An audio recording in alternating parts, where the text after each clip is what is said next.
नमस्कार भक्तों, आप सभी को वट सावित्री व्रत की हार्दिक शुभकामनाएं। 2025 में पढ़ने वाली वट सावित्री पूजा के बारे में संपूर्ण जानकारी देने जा रहे हैं। दोस्तों, इस बार साल 2025 में वट सावित्री का व्रत कब रखा जाएगा, इसकी पूजा का शुभ मुहूर्त क्या है, पूजा विधि क्या है, व्रत में क्या खाना है क्या नहीं खाना, कौन सी चीज है जो दान में देना है और कौन सी चीज है जो हमें बिल्कुल भी दान नहीं देना है, और वह कौन सी महिलाएं हैं जिनको वट सावित्री का व्रत बिल्कुल भी नहीं रखना चाहिए, पूजा कैसे करना है, किस विधि से करना है, किस दिन करना है, पूजा का शुभ मुहूर्त क्या रहेगा, पूजा विधि क्या रहेगी, संपूर्ण जानकारी आज हम आपको इस छोटी सी वीडियो के माध्यम से देने जा रहे हैं। दोस्तों, आपसे निवेदन है कि वीडियो के अंत तक आपको बने रहना है। वीडियो को काट काट कर नहीं देखना है, वीडियो को पूरा ही देखना होगा, तभी आपको संपूर्ण जानकारी प्राप्त होगी। दोस्तों, वट सावित्री व्रत के दिन चाहे कुछ करना या ना करना, और यह एक काम जरूर से करना, अखंड लक्ष्मी और सौभाग्य की प्राप्ति होगी। दोस्तों, आज की वीडियो बहुत ही महत्वपूर्ण है, तो इस वीडियो को खास करके महिलाओं तक जरूर से शेयर कर दीजिएगा, क्योंकि वट सावित्री का व्रत शादीशुदा महिलाओं के लिए ही है। और हाँ, चैनल को जरूर सब्सक्राइब जरूर ही कर लीजिएगा, ताकि आने वाली नई वीडियो के नोटिफिकेशन आपको प्राप्त होते रहे। दोस्तों, वट सावित्री व्रत हिंदू धर्म का एक प्रमुख त्योहार है, जो कि साल में एक ही बार आता है। वट सावित्री का व्रत महिलाएं पति की दीर्घायु की कामना के लिए रखती हैं। वट सावित्री व्रत ज्येष्ठ मास की अमावस्या तिथि के दिन रखा जाता है। आज इस वीडियो में जानेंगे वट सावित्री व्रत कैसे करें, नहाए खाए से लेकर पारण तक की संपूर्ण जानकारी, उसे दिन कौन सा एक श्रृंगार है जो हमें जरूर करना चाहिए। वट सावित्री व्रत ज्येष्ठ महीने की अमावस्या तिथि को किया जाता है, और यह इस बार 26 मई दिन सोमवार को है। और इस व्रत को करने का नियम है, एक दिन पहले हम नहाए खाए करते हैं, तो नहाए खाए के दिन आप सबसे पहले नाखून काट लीजिएगा, उसके बाद बोल दो लीजिएगा। और इस दिन हमें शुद्ध सात्विक भोजन करना चाहिए, यानी लहसुन, प्याज, बैंगन, मसूर की दाल, जितनी भी अशुद्ध चीज हैं वह हम नहाए खाए के दिन नहीं खाते हैं। और उसी दिन हम मेहंदी लगाते हैं। व्रत से आप लोग एक दिन पहले ही मेहंदी लगा लीजिएगा।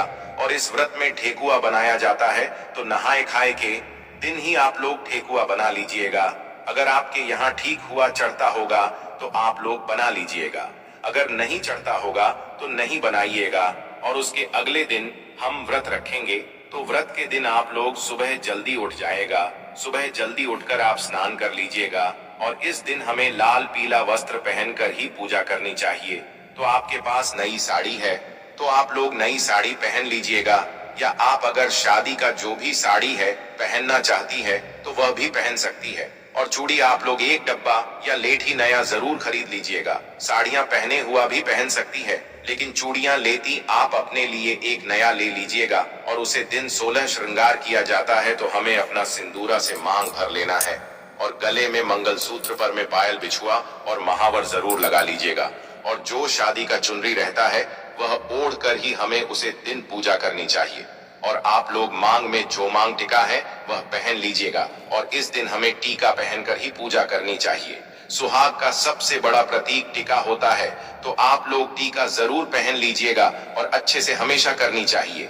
आप लोग अगर अपने घर में पूजा करते हैं बातें वृक्ष की टहनी मंगवाकर, तो घर में भी पूजा कर सकते हैं। अगर आप वृक्ष के पास जाकर पूजा करते हैं तो वहां पर भी कर सकते हैं। और ध्यान रखिएगा, वट सावित्री पूजा के दिन कभी भी हमें बरगद की टहनी नहीं तोड़नी चाहिए। तो आप लोग एक दिन पहले ही मंगवा कर रख लीजिएगा, और हमें उसे दिन पूजन करना है। और इस पूजा में गौरी गणेश का सबसे पहले पूजन किया जाता है, उसके बाद ही हम वट वृक्ष का पूजन करते हैं। और आप गौरी माता हल्दी से बना लीजिएगा, और सुपारी में कलावा लपेट कर गणेश जी बना लीजिएगा।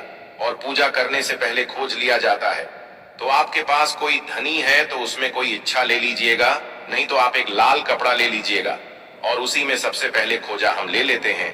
उसके बाद ही पूजन करते हैं। और एप्पल आप लोग बना लीजिएगा। चावल के आटे में थोड़ा सा हल्दी मिक्स करके हमें अपन बना लेना चाहिए वट वृक्ष में लगाने के लिए। और श्रृंगार की सामग्री भी चढ़ाई जाती है, तो आप अपने लिए भी चढ़ा लीजिएगा। और कुछ श्रृंगार की सामग्री हमें दान भी करनी चाहिए। और इस दिन जो भी सीजन फल है वही प्रसाद में चढ़ाया जाता है। तरबूज, खरबूज, जो कुछ भी आप सीजन फल में चढ़ना चाहते हैं तो आप लोग ले लीजिएगा। और इस पूजन में आम का विशेष ज्यादा महत्व है। आम से ही जल चढ़ाया जाता है। और पंखा भी आप डोली लीजिएगा। पंखा बस का होना चाहिए। एक पंख से हम अपने पति को हवा करते हैं और दूसरा पंखा दान किया जाता है, तो 2 पंखे की जरूरत होती है। और पूजा पाठ करने के बाद हम परिक्रमा करते हैं। तो परिक्रमा करने के लिए आपके पास अगर कच्चा सूट है तो वह ले लीजिएगा। अगर कच्चा सूट नहीं है तो आप मौली धागा से भी परिक्रमा कर सकते हैं। और नियम तो है 108 परिक्रमा हमें करनी चाहिए। अगर 108 आप करने में सक्षम हैं तो 108 कीजिएगा, नहीं तो आप 11, 22, 51 भी कर सकते हैं। और परिक्रमा करते समय आप लोग ध्यान दीजिएगा, अगर आपका धागा मान लीजिए खत्म हो जाए, फिर भी आपको परिक्रमा रोकना नहीं है, धागा खत्म हो जाएगा। फिर भी आप परिक्रमा करते रहिएगा।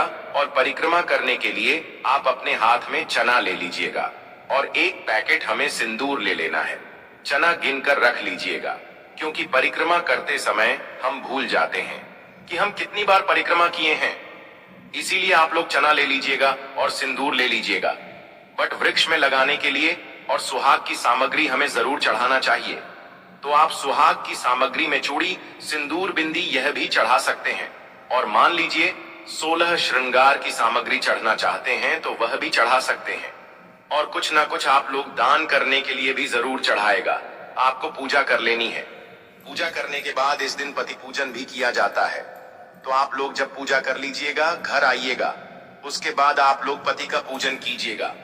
सबसे पहले पति को जल से पैर धोया जाता है। उसके बाद हम पंख से हवा करते हैं, टीका लगाते हैं और उनके हाथ में कलावा बांधते हैं। और जो भोग प्रसाद हम लाते हैं वह हम पति को खिलाते हैं। तो पति पूजन हमें जरूर करना चाहिए। और पति पूजन करने के बाद अभी आप चाहे जो शरबत यह ले सकते हैं।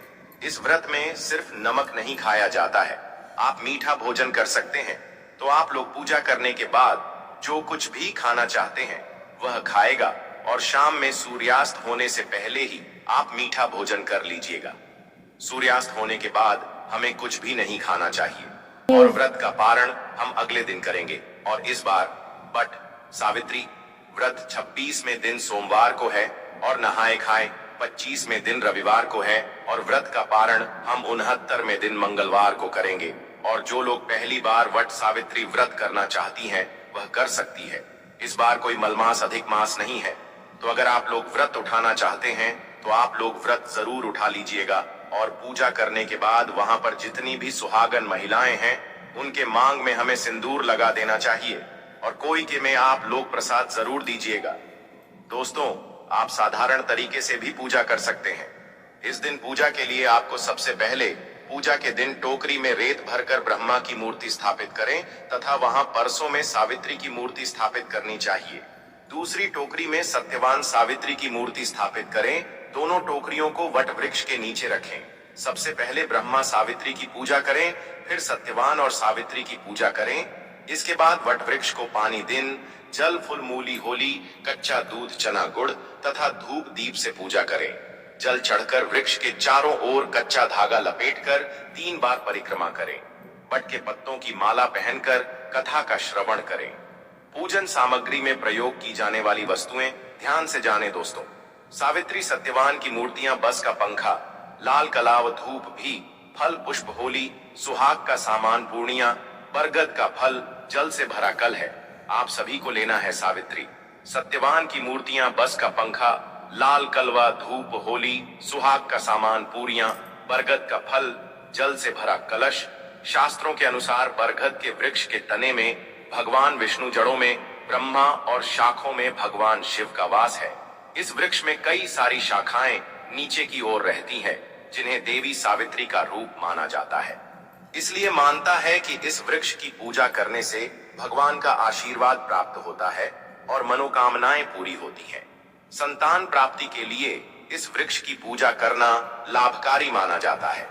मानता है कि ज्येष्ठ मास की अमावस्या तिथि के दिन वट वृक्ष की छांव में देवी सावित्री ने अपने पति की पूर्ण जीवित किया था। वृक्ष की पूजा की जाने लगी। हिंदू धर्म में जिस तरह से पीपल के वृक्ष को भगवान विष्णु का प्रतीक माना जाता है। तरह बरगद के पेड़ को भगवान शिव का प्रतीक माना जाता है। मानता है कि तीर्थंकर रश्मिताव नहीं, अक्षय वट के नीचे तपस्या की थी। इस स्थान को प्रयाग में रक्त देव तपस्थली नाम से भी जाना जाता है। दोस्तों, इस दिन कौन सी गलतियां भूल कर नहीं करनी चाहिए, ले जानते हैं। बट सावित्री के व्रत में ऐसी कौन सी 3 चीज हैं जिसे सावित्री माता को नहीं चढ़ाना चाहिए तथा पूजा में इन चीजों को शामिल नहीं करना चाहिए, नहीं तो आपका व्रत टूट जाएगा और आपको पाप लग जाएगा। दोस्तों, यह व्रत महाराष्ट्र, यूपी, बिहार और झारखंड में इस पर्व की अहमियत बहुत ज्यादा है। यहाँ तक कि विदेश में रहने वाली महिलाएं भी अपने पति के लिए वट सावित्री व्रत अवश्य रखनी है। दोस्तों, आगे बढ़ने से पहले सच्चे दिल से कमेंट बॉक्स में अवश्य लिखें, जय माता सावित्री। माता सावित्री के लिए एक लाइक तो बनता है और हमारे चैनल को सब्सक्राइब करके इस बेल आइकन को जरूर दबाइएगा। या तो ली शुरू करते हैं दोस्तों। वट सावित्री व्रत इसमें दिन सोमवार को किया जाए और अमावस्या तिथि आरंभ होगी। 30 मई शाम 2:55 से अमावस्या तिथि समाप्त होगी। 30 में 4:09 पर पैसे में यह व्रत आपको 30 में सोमवार के दिन रखना है।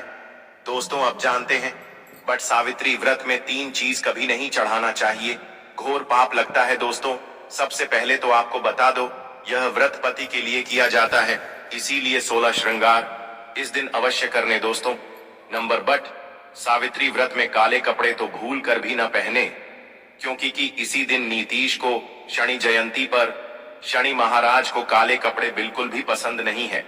ऐसे में सुहागिन महिलाओं के लिए अशुभ माना जाता है। साथ साथ बट सावित्री व्रत में सफेद कपड़े पहने सुहागिनों के लिए सफेद कपड़े उनके लिए विधवा होने का रूप माना जाता है। इस दिन आपको लाल वस्त्र पहनना चाहिए, जिससे सावित्री माता प्रसन्न होती है और देती है आपको अखंड सौभाग्यवती का वरदान। दोस्तों, नंबर 3, इस समय जितना ज्यादा हो सके श्रृंगार आदि का दान करें, इससे आपके पति पर कभी कोई कष्ट नहीं आएंगे। माता सावित्री प्रसन्न होती है, लेकिन याद रहे खुद का मेकअप दान ना करें, बाहर से खरीद कर ही दान करें, इससे आपके जीवन में कभी भी धन की कमी नहीं होगी। दोस्तों, नंबर 4, शास्त्रों के अनुसार माना जाता है कि बट सावित्री के व्रत में व्रतधारी को नमक का सेवन नहीं करना चाहिए। घर में किसी भी व्यक्ति को मांस मदिरा का सेवन नहीं करना चाहिए। इस समय सहवास नहीं करना चाहिए, मुक्त गंदे विचार नहीं निकलना चाहिए। बट सावित्री के को सुहागिन महिलाओं को ज्यादा सोना नहीं चाहिए, घोर पाप लगता है, इससे पति की आयु कम हो जाती है। इस समय आप सुबह सूर्य उदय से पहले अभिषेक पूर्वक उठ जाएं, माता सावित्री होती है प्रसन्न। दोस्तों, नंबर 5, शास्त्रों के अनुसार माना जाता है कि कम से कम विहाट, सावित्री तथा करवा चौथ वाले दिन या जो अपने पति के लिए व्रत रखा है उसे दिन आप जितना ज्यादा हो सके मांग में सिंदूर थोड़ा लंबा लगे, इससे पति की आयु बढ़ती है और आपकी खूबसूरती देख माता रानी प्रसन्न होती है और देती है अखंड सौभाग्यवती का वरदान। बट सावित्री के दिन मांग में थोड़ा सिंदूर लंबा होना चाहिए, मांग में ज्यादा से ज्यादा सिंदूर भरना चाहिए। तुम सिंदूर भरने से पति की आयु भी कम हो जाती है और आपको आयु बढ़ाना है, इसीलिए पति की आयु कम ना करें। दोस्तों, नंबर 6, बट सावित्री क्वीन लाल फूल अर्पित करना चाहिए। लाल फूल अर्पित करने से जीवन में सुख समृद्धि बनी रहती है और माता सावित्री प्रसन्न हो जाती है। लाल फूल को प्रेम का प्रतीक माना गया है, लाल फूल प्रेम को बढ़ाता है। दोस्तों, नंबर 7, बट सावित्री के दिन घर में मीठे पकवान अवश्य बनाना चाहिए और भोग लगाना चाहिए। दोस्तों, नंबर 8, मामूली व्रत सोचकर वट सावित्री के दिन अधिकतर महिलाएं ब्यूटी पार्लर जाकर अपने बाल कटवा लेते हैं, जो कि घोर पाप लगता है। इससे पति की मृत्यु निकट भविष्य में जल्द लंबे के किसी भी सुहागिन महिलाओं को बट सावित्री के दिन नहीं कटवाना चाहिए, इससे माता सावित्री क्रोधित हो जाती है। साथ ही साथ करवा चौथ वाले दिन भी महिलाओं को अपने लंबे के नहीं कटवाना चाहिए, शुभ नहीं माना जाता कि मृत्यु कोर भविष्य में हो जाती है। दोस्तों, नंबर 9, बट सावित्री के दिन आप कोई भी चीज अर्पित करें, लेकिन ध्यान से देखने की वह चीज खंडित ना हो, उसके बाद ही अर्पित करें। कोई भी चीज टूटी फूटी नहीं होनी चाहिए। जब आप अपने हाथों में चूड़ियां पहने तब देख लें, वह चूड़ियां सफेद ना हो, नीली चूड़ियां भी नहीं पहनना चाहिए तथा काली चूड़ियां भी नहीं पहनना चाहिए। टूटी चूड़ियां भी कतई नहीं पहनना चाहिए। घोर पाप लगता है और व्रत टूट जाता है। दोस्तों, इस दिन गले में मंगलसूत्र पहनना कतई ना भूले, नहीं तो आपका व्रत पूरा नहीं माना जाएगा। गले में मंगलसूत्र अवश्य होना चाहिए। दोस्तों, अब जानते हैं वह कौन से 3 महिलाएं वट सावित्री का व्रत भूलकर हो जाती है। पति की मृत्यु। आप ऐसी गलती मत करना, नहीं तो आप अपने नौकरी से वंचित हो सकती हैं। आपको पाप लग सकता है। सावित्री माता नाराज हो सकती है। आइए जानते हैं दोस्तों। नंबर बट सावित्री का व्रत ऐसी महिलाएं कभी ना रखें। दोस्तों, अगर आपके मन में आपका प्रेमी का ख्याल ना कर किसी गैर मर्द का ख्याल आता है या किसी गैर औरत का ख्याल आता है, तो यह आपके चरित्र के लिए अच्छा नहीं माना जाता। असल में आप आपका भागीदार हैं। आचार्य चाणक्य कहते हैं कि एक अच्छा जीवन साथी वही होता है जिसका मन इन बातों से पवित्र हो और अपने प्रेमी से ही प्यार करे। हमेशा इस बात का ध्यान रहे कि सच्चे प्रेमी जोड़े स्वर्ग में मिलते हैं और हमेशा हर जन्म में साथ रहते हैं। और यही है विधि का विधान। नंबर 2, गर्भवती महिला वट सावित्री का व्रत। गर्भवती महिलाओं के लिए बहुत ही मुश्किल भरा समय हो जाता है। इस समय व्रत रखने पर गर्भवती महिला को काफी दिक्कतों का सामना सेट करना पड़ता है। आपको बता दें कि शास्त्रों में ऐसा बिल्कुल भी नहीं लिखा गया है कि कोई भी गर्भवती महिला वट सावित्री का व्रत नहीं रख सकती।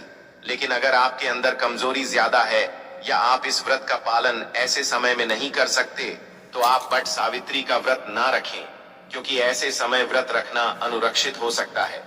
इसीलिए व्रत रखने से पहले डॉक्टर की सलाह तुरंत लेनी चाहिए, क्योंकि आपके बच्चे को कुछ भी हो सकता है। दोस्तों, नंबर 3, शास्त्रों में बिल्कुल साफ साफ बता दिया गया है कि कई नियम ऐसे हैं जहां पर पति पत्नी का शामिल होना आवश्यक हो जाता है और जो कि 7 फेरे लिए बगैर कुछ काम हो ही नहीं सकती उसमें। बट सावित्री का त्योहार मुख्य रूप से शामिल है। आपको बता दें कि जो पति पत्नी 7 फेरे लिए बगैर रह रहे होते हैं तो अशुभ माना जाता है। ऐसे रिश्ते की सावित्री का व्रत रखने में सक्षम नहीं होते, बल्कि ऐसे रिश्ते अशुभ होने के साथ ही कलंकित भी माने जाते हैं। दोस्तों, नंबर 4, पति पत्नी में अगर काफी लंबे समय से झगड़ा हो रहे हैं और बात तलाक तक पहुंच गई है, तो ऐसे समय में वट सावित्री का व्रत ना रखें। लंबे समय से पति से दूरियां और एक दूसरे से नफरत पैदा होना वट सावित्री का व्रत रखने पर आपका भागीदार तो बनता ही है, साथ ही साथ वह वृद्धि खंडित हो जाता है। इसीलिए पहले अपने आप से झगड़ों को सुधरे, फिर व्रत का पालन करें, क्योंकि यह त्योहार नफरत का नहीं, सबसे ध्यान देने योग्य महिलाओं के लिए है। महिलाएं विशेषकर ध्यान दें कि वट सावित्री के दिन आपको सुहाग की कोई भी सामग्री किसी को दान में नहीं देना है, किसी को पहनने के लिए नहीं देना है। आजकल के दौर में क्या होता है कि एक दूसरे के गहने महिलाएं आपस में पहन लेती हैं, लेकिन वट सावित्री के व्रत आपको इस बात का ध्यान रखना है कि आपको अपने सुहाग की कोई भी सामग्री जैसे कि तोड़ियां, बिछिया, मंगलसूत्र, खासकर सिंदूर, चूड़ियां और भी बहुत सी सामग्री है जो आपको किसी दूसरी महिलाओं को नहीं देना है, नहीं तो आपके पति पर संकट आना स्वाभाविक है। इसलिए इन गलतियों को करने से बचें। व्रत का ब्रह्माचरण का पालन करते हुए व्रत रखें। व्रत के दौरान फल, फ्रूट, फरहद जैसी सामग्री का उपयोग करें। कम से कर का सेवन भूल कर भी नहा करें। कम से कर को हिंदू धर्म में रक्षा भजन कहा गया है, तो यह कुछ गलतियां हैं जिनको करने से आपको बचना चाहिए, अन्यथा आपका व्रत टूट जाएगा और पति पर संकट आ जाएगा। घर में कंगाली आ जाती है, दरिद्रता का वास हो जाता है। दोस्तों, हमने आपको यह जो जानकारी बताई है, अगर आपको थोड़ी भी समझ में आ गया हो तो आप इस जानकारी के हिसाब से ही पूजा पाठ करें ताकि आपका व्रत संपूर्ण हो। माता सावित्री आपके पति पर, आपके बच्चों पर अपना आशीर्वाद हमेशा ही बनाए रखें। वीडियो जरा सा भी पसंद आया हो तो वीडियो को लाइक करें और वीडियो को शेयर करना ना भूलें। हर एक उसे माता बहन तक जो वट सावित्री का व्रत रखे हुए हैं कमेंट बॉक्स में लिखें, जय माता सावित्री। दोस्तों, आपका कमेंट हमारे के लिए बहुत ही महत्वपूर्ण होता है। आपका एक लाइक हमारा मनोबल बढ़ता है वीडियो बनाने का। अगर आप चैनल पर नए हैं तो चैनल को सब्सक्राइब जरूर ही कर लीजिएगा ताकि आने वाली वीडियो के नए नोटिफिकेशन आपको सीधे प्राप्त होते रहे। वीडियो के अंत तक बने रहने के लिए आप सभी का धन्यवाद दोस्तों।